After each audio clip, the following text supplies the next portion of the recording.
Joining me now to speak more on this issue of sex abuse and the need to speak up on it is women's advocate Fakria Hashim.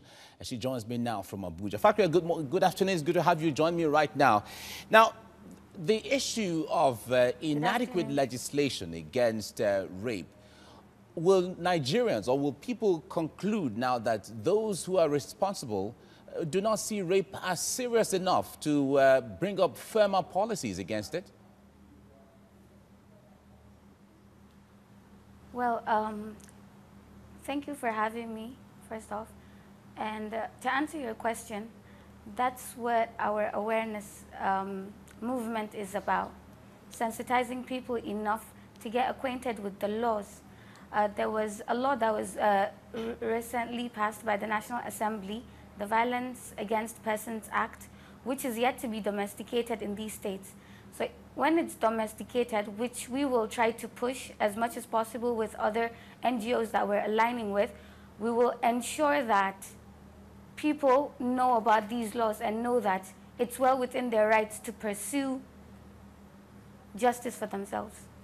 All right, you attended a program recently which commemorated the month-long commemoration of creating awareness against rape. What would you say are the impacts of the month-long commemoration?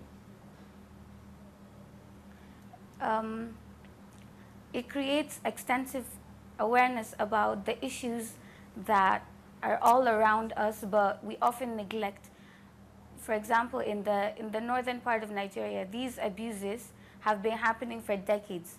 The cases that we've gotten, the reports, people are telling us about their stories that happened 20 years ago.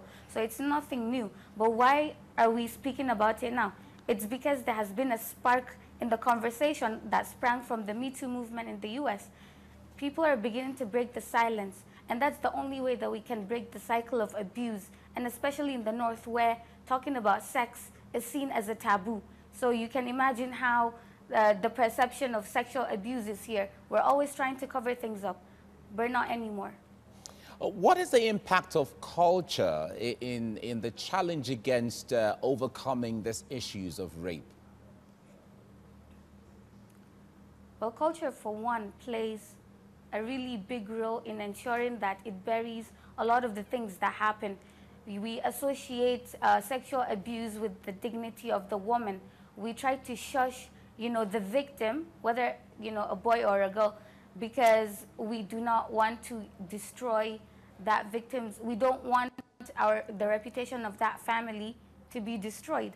So oftentimes, we try to cover things under layers, and that's a huge role that culture plays in ensuring that, we put up this veil that portrays our society as morally upright, while we sweep everything, all the events that are happening under a rug. All right, Fakria Hashim, thank you so much for talking to us on TVC.